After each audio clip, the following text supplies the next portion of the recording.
nongeye kubasuhuza abantu banjye mwe mukurikirana amakuru agenda anyura kuri Daily Date.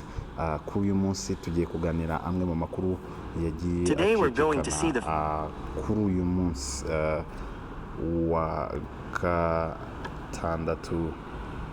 Nizera yuko aho muri hose mumeze neza, muri amahoro. Reka inkuru zacu tugende tuzirebera mu binyamakuru bigiye bitandukanye mu Rwanda ndetse n'ibanze, duhereye ku makuru agiye avugwa mu Rwanda nk'uko twari tumaze iminsi tubabwiye ku nkuru iyo bita Knowless na Prekiz. Ubu noneho tubafitiye inkuru y'umugabo bita Davis-D nk'umwami w'abana mu Rwanda. Inkuru ifite umutwe ugira uti Davis-D yijunditse abateguye igitaramo yatumiwemo i Huye ntikitabirwe, yabijunditse. Ubwo bivuze ngo kuba atazi kwijundika mwe bana bato ni kurakarira. Yarakariye abateguye icyo gitaramo kuko kititabiriwe n'abantu benshi. Reka iyi nkuru nayo yasohotse ku itariki 8 z'ukwezi kwa 12, nuko turimo nta makuru mashya mu mwaka w'2023.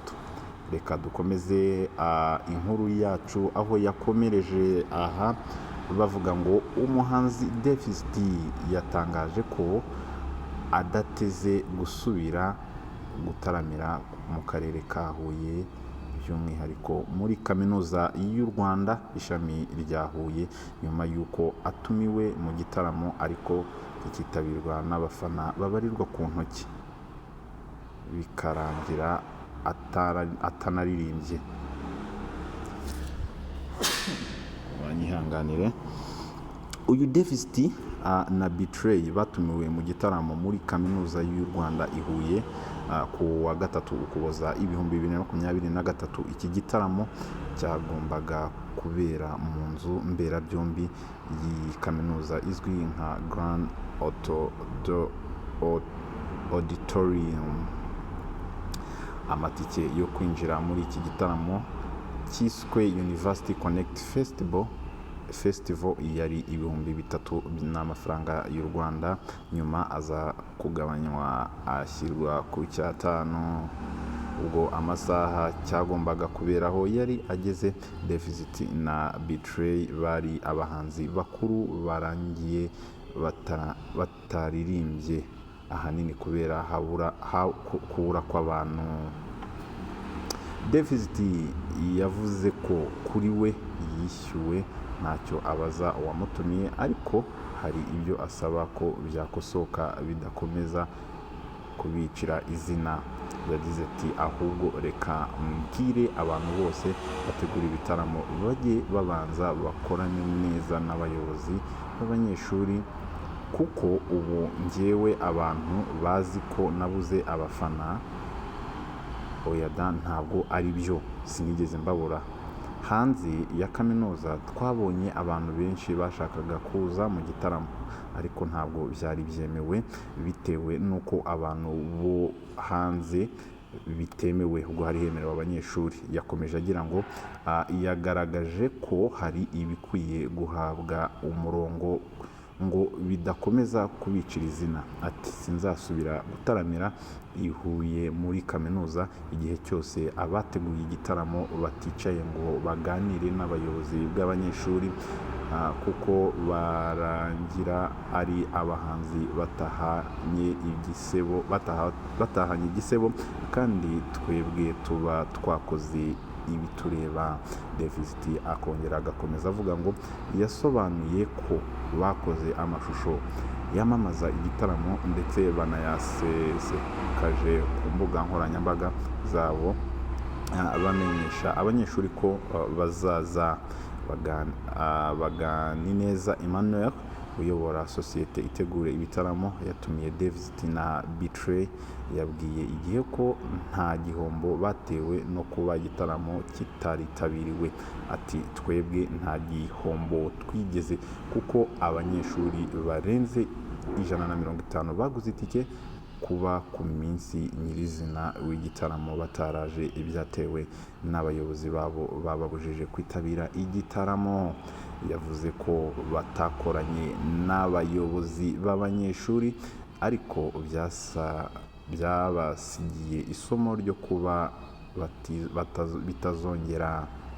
Ati ubu turi kuvugana ngo turebe uko twakongera gutegura ikindi gitaramo noneho twese dufatanyije. Ntabwo Dufite na Threy babuze abafana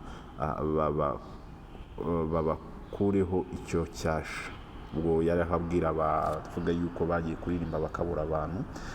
Mwe mu bitekereza aho uri hose, correct yourself, umenye yuko aba bahanzi ntibigeze babura abafana, nta nubwo bazigera bababura.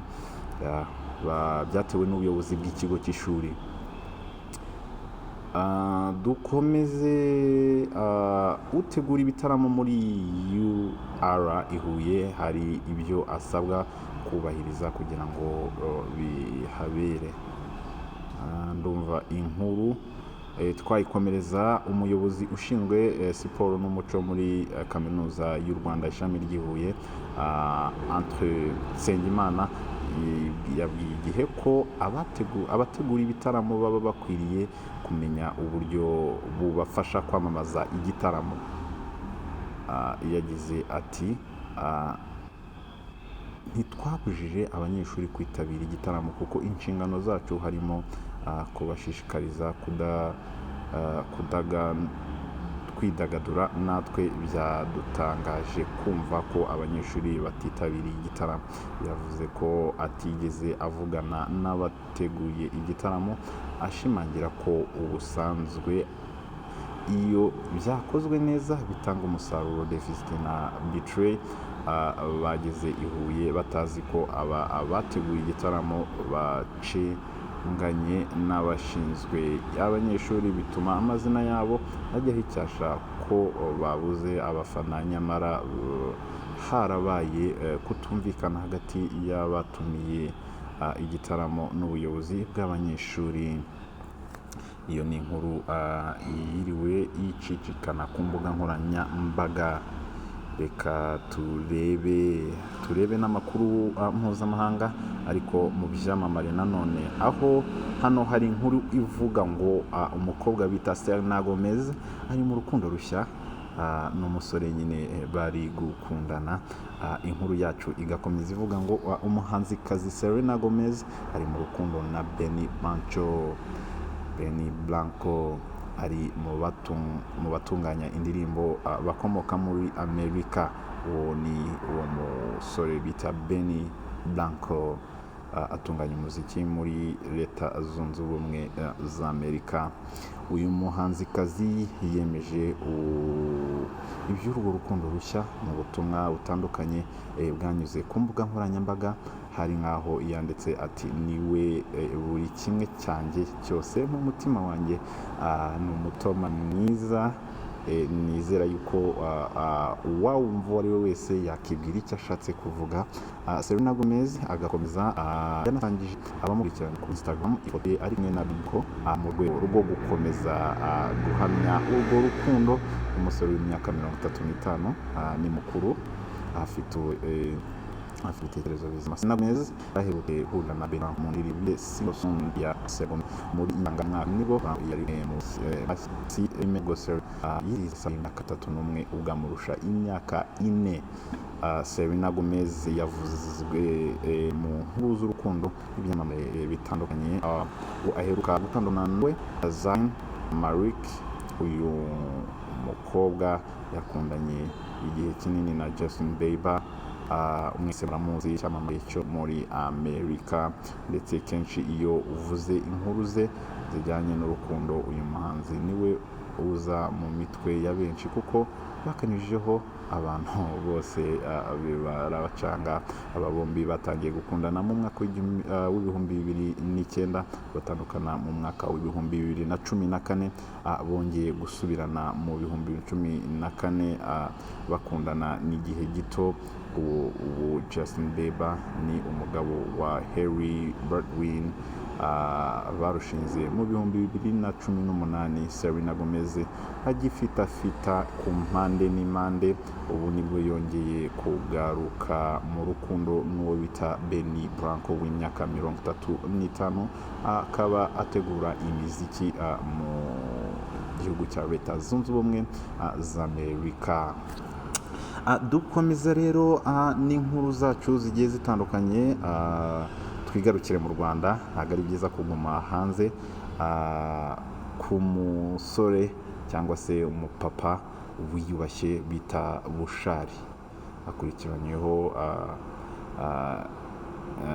Bushari yirukanywe aho Kendrick Lamar yahuriye n'abaraperi bo mu Rwanda. Inkuru